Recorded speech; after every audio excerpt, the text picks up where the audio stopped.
C'est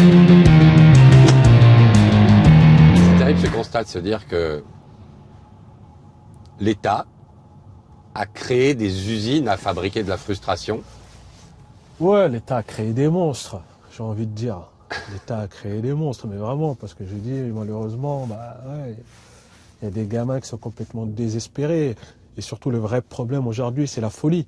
C'est ce qu'on raconte aussi à travers le personnage de Blaze. À la fin, quand Chivry, ça raconte aussi la folie. Parce que malheureusement, dans ces quartiers, il y a beaucoup de gens qui ont leur place en psychiatrie, qui sont devenus complètement fous.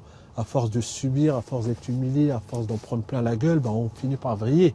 Et ça, c'est un vrai fléau qui est là en ce moment même, quoi. Ces gens-là, ils ont juste besoin de soins, en vrai. Et malheureusement, aujourd'hui, on les enferme en prison ou on les laisse dans la rue, alors qu'ils doivent être en psychiatrie. Donc ça, c'est un vrai drame. Et je pense que ça, c'est le prochain drame. Enfin, c'est déjà en place. Ah, vous voyez le tsunami venir, vous, sur la santé mentale. Un nombre, mais incroyable. Mais vraiment incroyable.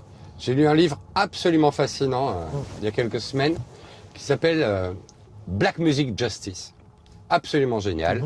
Et ce qu'il montre, c'est que, par exemple, quand le rock'n'roll arrive, les pouvoirs policiers et judiciaires voient d'un très mauvais œil le fait que Little Richard, Chuck Berry, etc., qui sont noirs, viennent donner de très mauvaises idées à la jeunesse blanche. Et donc, les tribunaux vont s'en mêler et s'acharner.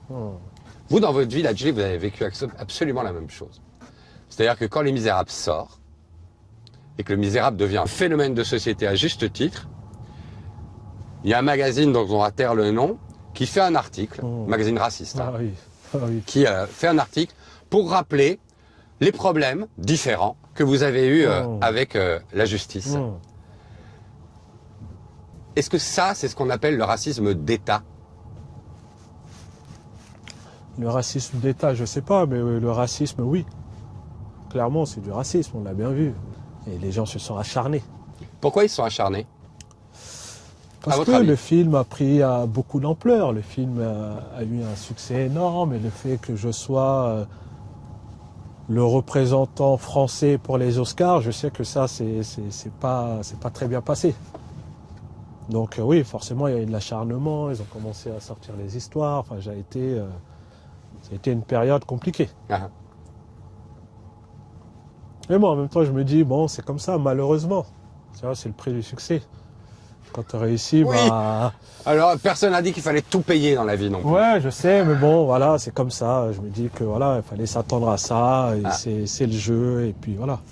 Je regarde de temps en temps la télé française, là, je dis, et je suis assez abasourdi, je vous avoue, parce que j'entends, franchement, on n'est pas plus propre que les autres, mais dans les médias, c'est différent. On n'entend pas la parole raciste dans les médias en Belgique, c'est interdit. En France aussi, normalement, c'est... Ah ben non, hein.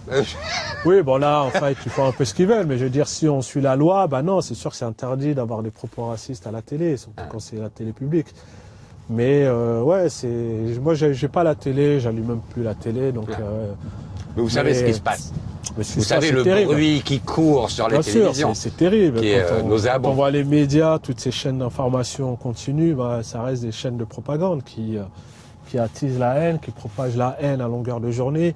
Et c'est un vrai problème. Moi, je dis clairement, on devrait interdire ces chaînes. Clairement. Enfin, je veux dire, ça n'a pas de sens d'avoir des gens sur les plateaux qui insultent les citoyens, qui ont des propos racistes. Enfin, je veux dire, c'est scandaleux.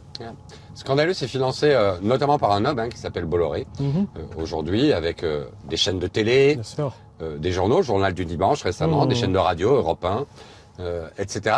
Il y a un objectif, je veux dire, on vote dans 3 ans en France. Totalement, il faut préparer le prochain candidat, on le sait. Ouais. Vous vous sentez comment par rapport à ça? Le problème, c'est qu'on n'a plus de médias libres, ou en tout cas très très peu de médias libres. Aujourd'hui, tous les médias sont tenus par quelques têtes, quelques milliardaires, et qui font la pluie et le beau temps, et c'est dommage. C'est dommage de se dire que oui, l'info n'est plus libre, l'info est manipulée. Mais je parlais pas vraiment de l'info, je parlais du pays. Comment vous sentez, vous, dans un pays qui visiblement prépare ça? Je me sens, pour être très franc, je me sens pas à l'aise, je me sens plus en sécurité. C'est vrai? Ouais, mais vraiment, pour être très franc, quand on voit l'état du pays, bah ouais, on se pose plein de questions. Après, ça reste mon pays, tu vois, mais Évidemment. je me dis, pour les enfants, est-ce que ça vaut le coup de rester ou pas? Et en même temps, partir pour aller où? On est chez nous, enfin, je veux dire, Bien sûr. c'est plein de questions qu'on se Partir pose. de chez soi, mais- c'est Bah c'est ouais, compliqué. Partir de chez soi, c'est compliqué. Mais en tout cas, voilà, on ne sait pas comment ça va se terminer, tout ça. Et c'est dommage, parce que la France, ça reste quand même un beau pays. Hein. Franchement, Évidemment. pour avoir voyagé dans plein de pays, on se rend compte qu'on est plutôt bien lotis en France. Mais malheureusement, le pays a vachement changé ces dernières années, ces dernières décennies. Pourquoi il y a eu cette accélération? Je n'ai pas de réponse à ça. C'est juste qu'aujourd'hui, voilà, l'extrême droite a pris quelque part une grosse part de pouvoir. Ils sont très présents dans les médias, ils sont présents un peu partout et on a l'impression que la France est de plus en plus à l'extrême. Et ça, c'est vraiment dommage. Ça, c'est quand même les pays des droits de l'homme, les pays des Lumières, les pays du vivre ensemble. Enfin, tous ces gros slogans, mais dans la réalité, là, c'est plutôt un pays qui est divisé. Est-ce qu'entre artistes, on se parle de ça et on se dit, il faut qu'on s'organise?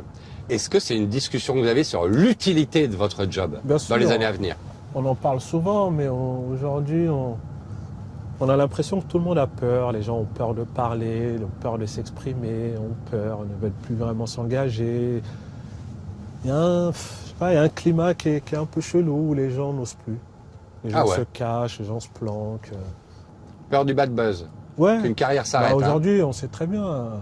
Avec les réseaux sociaux, ça va très très vite. Il suffit d'un bad buzz pour que ta carrière s'arrête. Il suffit d'un tweet malheureux pour que ta carrière s'arrête. Donc aujourd'hui, les gens ont vraiment peur. Ils pensent avant tout à leur carrière, à leur intérêt.